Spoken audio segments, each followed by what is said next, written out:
Hello, everyone. Welcome back to Best English Podcast. I'm Olivia. And I'm James. It is so good to be back here with you all. It really is. Now, before we even take a breath, before we even say another word, James, what do our listeners need to do right now? You know exactly what they need to do. Guys, look down at your screen. Do you see that subscribe button? It's usually red, sometimes it's white. If you haven't clicked it yet, please click it right now. Yes, and don't forget the like button, the thumbs up. It really helps us find more English learners just like you. And hit that bell icon so you never miss a conversation. Okay, James, did we give them enough time? I think so. Click, click, and done. All right, Olivia, let's get into it. Today's topic is something that, honestly, it scares people. It does. It scares me sometimes. Really? You? But you never stop talking. Hey, that's not true. Well, okay, maybe a little bit. But today we are talking about how to keep a conversation going, how to never run out of things to say. Because, James, isn't that the worst feeling in the world? It is terrible. Truly terrible. You were talking to someone in English, maybe a native speaker or another learner, and suddenly, silence. Dead silence. Just the sound of crickets. You look at them, they look at you, your brain goes empty, and you just want to run away. Exactly. You feel panic. Your hands get sweaty. You start thinking, oh no, my English is bad. I'm boring. They hate me. Whoa, calm down, Olivia. That is a lot of emotion. But you are right. That is exactly how our listeners feel. So today, we're going to fix that. We're going to give you specific tricks and techniques, simple ones, to make sure that never happens again. Or, at least if it does happen, you will know how to fix it immediately. Perfect. So, where do we start? What is the first mistake people make that kills a conversation? I think the biggest mistake is the interview mode. The interview mode? Like a job interview? Exactly. Imagine I meet you, James, and I ask, where are you from? And you say, I'm from London. and then I say, do you like London? Yes. What is your job? I'm a teacher. See? It feels terrible. It feels like I am a police officer asking you questions. Yeah, it felt very dry, very boring. I felt like I just wanted to answer and leave. So how do we stop the interview mode? We need to use open-ended questions. This is the classic rule, but people forget it. Never ask a question that can be answered with just yes or no. Okay, give me an example. Instead of, do you like London, what should I ask? You should ask, what is your favorite part about living in London? Or how is London different from other cities you visited? Ah, I see. Because if you ask me what is your favorite part, I can't just say yes, I have to give you a story. I have to say, well, I love the parks because they're so green, and boom, we have a conversation. Exactly. Boom! The conversation is alive. But James, what if the other person is shy? What if you ask an open-ended question and they still give a short answer? That happens a lot, especially with English learners who are nervous. Right. So if I ask you, what did you do this weekend? And you just say, not much. I watched a movie. Okay, let's roleplay that. Ask me. Okay. James, what did you do this weekend? I just watched a movie. See? Silence. You're stuck. I am stuck. Okay, so here is the secret weapon. It's called the echo technique. The echo technique? Like, hello? Hello? Hello? No, not like that, but kind of. An echo repeats what you say, right? So if the conversation is dying, you simply repeat the last one or two words the other person said, but with a question mark down. Wait, show me. Let's go back to the movie. Okay, so James, what did you do this weekend? I just watched a movie. A movie? Yeah, it was this old action film from the 90s. From the 90s? Yeah, back when action movies had real explosions, not just computer graphics. Computer graphics? Yeah, CGI looks so fake now. Wait a minute, you are doing it. You are doing the echo. And it worked. You kept talking. I didn't have to think of a new, brilliant question. I just repeated your words. That is actually genius. It's so lazy, but it works so well. It's not lazy, James. It's active listening. It shows I am interested. When I say a movie, I am basically saying, tell me more about the movie, but it's easier for my brain. This is perfect for B1 or B2 learners because you don't need complex grammar, you just need to listen for the key word. Exactly. So we have open-ended questions and we have the echo technique. But there's another problem I see all the time. What is that? It's when people think they have to be interesting. They think, oh, I need to tell a funny story, but they can't think of one, so they stay quiet. Oh, I feel that pressure sometimes, even in my native language. I think, I must be entertaining. No, you don't need to be entertaining. You need to be interested. There's a famous quote, to be interesting, be interested. To be interesting, be interested. I like that. So focus on the other person? Yes, people love talking about themselves. It is everyone's favorite topic. If you let them talk about themselves, they will think you are the best conversationalist in the world. That is very true. Okay, but Olivia, imagine this. What if I really don't know what to ask? My mind goes completely blank, empty, nothing. That happens. It happens to me too. When that happens, I use the FORD method. Ford, like the car, F-O-R-D? Yes, like the car, but it's an acronym. Each letter stands for a safe topic that works with almost anyone, anywhere in the world. Okay, teach me. What is F? F is for family or friends. You can always ask, do you have any siblings? Or does your family live nearby? That is a safe topic. Okay. What is O? O is for occupation, work, or if they're a student, their studies. What do you do? How long have you been doing that? Is your job stressful? Okay, that's easy. Everyone has a job or goes to school. What is R? R is for recreation. This means hobbies, fun stuff. What do you do for fun? Do you play any sports? Have you seen any good movies lately? That is my favorite one. I love talking about hobbies. And D? D is for dreams. Now, this one is a bit deeper. You might not use this with a stranger at a bus stop, but if you are having a coffee, you can ask, do you plan to travel next year? Or, if you could do any job in the world, what would it be? I love that. So, family, occupation, recreation, dreams. F-O-R-D. If you get stuck, just think of the car. Exactly. Just drive the car. Drive the conversation. Okay, Olivia, I want to challenge you. Oh no, a challenge? Yes, I am going to be a really difficult person to talk to. I'm going to give you short answers. I want you to use these techniques to keep me talking. Are you ready? I was born ready, James. Let's do this. Okay. So, hey, Olivia. Hey, James. Good to see you. How have you been? Fine. Just fine? You look a bit tired. Everything okay? Yeah, just work. Work? Yeah, my boss is being annoying. Ah, I hate when that happens. What is he doing? He just keeps sending me emails late at night. Late at night? That is so disrespectful. How late? Like midnight? Can you believe it? I'm trying to sleep. That is crazy. You must be exhausted. Have you told him to stop? I want to, but I'm worried he will get angry. Angry? Why would he get angry for wanting sleep? Because he's a workaholic. He never sleeps. Okay, cut. James, you see? You couldn't stop talking. I couldn't. You used the echo technique. Work? Late at night? Angry? And you also used emotion. You said, that is crazy, and you must be exhausted.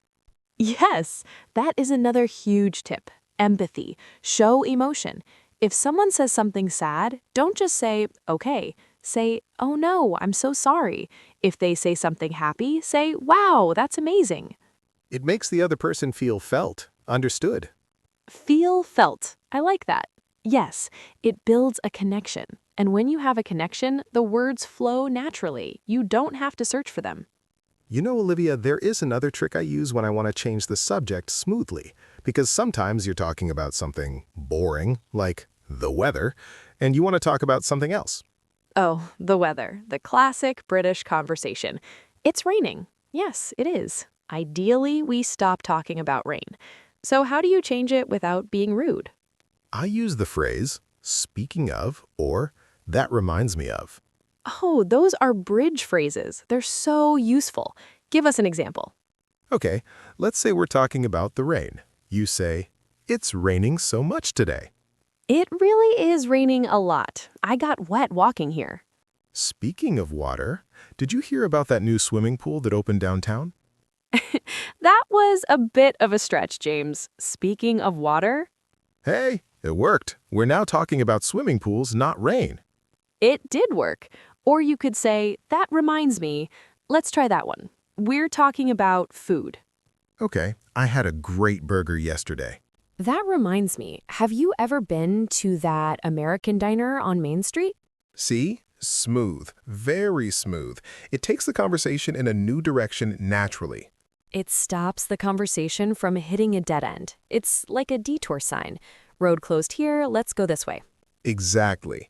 Now, Olivia, I want to talk about something a bit more advanced. Not grammar advanced, but social skills advanced. Go on. Interrupting. Interrupting? But isn't that rude? My mother always told me, Olivia, don't interrupt. In formal situations, yes, it can be rude, but in a natural, friendly conversation like the one we are having now, interrupting actually shows excitement. That is true. If we wait perfectly for the other person to finish every sentence, it feels like a robot talking to a robot. Exactly. I am finished. Now, it is your turn. No! Real conversation is messy. It overlaps. So how do we interrupt politely? How do we interrupt to show excitement, not disrespect? You can use phrases like, no way, or get out, or I was just gonna say that. Or, wait, really? Yes, let's try it. Tell me a story, and I will interrupt you enthusiastically. Okay, so last summer I went to Italy. Oh, I love Italy. Where did you go? See? You interrupted me, but I liked it. It made me feel like you were jealous or excited. I went to Rome. Rome is incredible. Did you see the Colosseum? Yes, and it was so hot that I bet it was scorching. Italy in summer is like an oven. James, you are very good at this. You are interrupting constantly, but it feels like we are building the energy up. That is the key. Energy. Conversation is an exchange of energy, not just information. If your energy is low, the conversation dies. If your energy is high, the conversation flies. If the energy is high, the conversation flies. You are a poet today, James. I try. But, Olivia, what about the learners listening who are thinking, but James, Olivia, I'm slow. I need time to think of my words. If I try to be fast, I make mistakes. That is a very valid worry, and my advice is don't fear the pause. Don't fear the pause, but we just said silence is bad. Awkward silence is bad. Thinking silence is okay, but you have to signal it. Signal it, like with a flag? No, you use filler words. If you need 5 seconds to find the word, don't just sit there silently with your mouth open. Say, let me think, or how do I say this, or it's on the tip of my tongue. Ah, those are buying time phrases. Yes, they buy you time. They tell the other person, I am not finished, I'm just thinking, please wait. That is so important, because if you just go silent, I might think you didn't understand me, or the internet connection froze. Exactly. So learn these phrases. Let me see. Well, that's a good question. That's a good question is the best one. It makes you sound smart, and it gives you like 5 seconds to think. It's my favorite trick in job interviews, too. Totally. Okay, I have another scenario for you, Olivia. Hit me with it. You are talking to someone, and you realize you have absolutely nothing in common. You like football, they hate sports. You like movies, they don't watch TV. You like travel, they hate leaving their house. What do you do? Oh, the opposite situation. That is tough. But actually, it can be great. Really? How? Because you can be curious about why they are different. If you hate travel, I'm fascinated. I want to know why. Is it the planes? Is it the food? Is it the bed? That is a good point.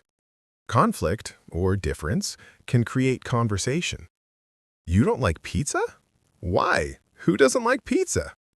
Exactly. You can make a joke out of it. James, I can't believe you don't like pizza. We can't be friends anymore.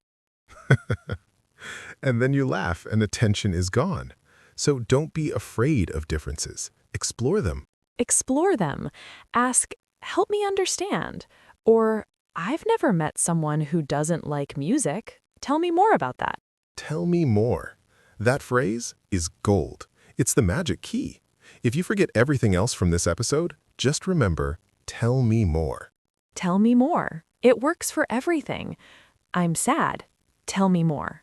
I'm happy. Tell me more. I bought a cat. Tell me more. It really does work. You know, James, we should also talk about body language because we are a podcast. People can't see us right now, well, unless they are visualizing us, but body language keeps the conversation going too. Absolutely. If I'm looking at my phone while you're talking, the conversation is dead. Dead, buried, gone. Eye contact, nodding, smiling, these are nonverbal ways of saying, keep going. There's a sound we make in English too. It's not a word. It's just, mm-hmm. Mm-hmm. Uh-huh. Yeah. These are called back-channeling. Fancy word. I know, but it just means making little noises to show you're still there. If I'm telling a long story and you're completely silent, I'll stop and say, James, are you listening? But if I go, yeah, right, wow, uh-huh, you'll keep talking for an hour. Exactly. So listeners, practice your mm-hms. It sounds silly, but it makes the speaker feel confident. It's like giving gas to the car. Mm-hmm is the gas pedal. We're using a lot of car metaphors today. Driving the conversation, gas pedals. Hey, I like cars. See, I'm using the Ford method, R for recreation. Very clever, James. Very clever. So let's review what we've covered so far, because we've given them a lot of information. Good idea. A recap is always helpful. 1. Avoid interview mode. Don't ask yes/no questions. Ask open-ended questions with who, what, where, when, why, how. 2. Use the echo technique. Repeat the last few words as a question to keep them talking. 3. Use the Ford method if your mind goes blank. Family, occupation, recreation, dreams. 4. Be interested, not just interesting. Focus on them. 5. Use bridge phrases like speaking of or that reminds me to change the topic smoothly. 4. Don't fear the pause. Use filler words like let me think to buy time. And 7. Use back channeling. Nod, smile, and say aha to show you're listening. Wow, that is a complete toolkit. If you use these, you'll never, ever run out of things to say. But Olivia, there is one more thing. The most important thing. What is it? Confidence. You have to believe that your English is good enough. Because usually the problem isn't vocabulary, the problem is fear. You are so right. We judge ourselves so harshly. We think, oh, I made a grammar mistake, I am stupid. But the other person usually doesn't care. They just want to connect with you. Exactly. Think about when you speak to a non-native speaker in your own language. If they make a mistake, do you hate them? No, I usually think it's cute, or I just admire them for trying. I want to help them. Exactly. So assume that people want to help you. Assume that they want to have a good conversation. Relax, breathe, smile. Smiling changes your voice, you know, even on the phone. If you smile, you sound friendlier. And if you are friendly, people will want to keep talking to you even if your grammar isn't perfect. I would rather talk to a happy person with broken English than a grumpy person with perfect English. 100%, any day. So, James's challenge for this week. Oh, we have homework? We always have homework, but it's fun homework. Okay, what is it? I want you to find someone, it can be a friend, a study partner, or even your cat, and practice the echo technique. The cat? Meow, meow, meow, meow. Okay, maybe not the cat, but find a human. Try to keep a conversation going for 5 minutes using only questions and echoes.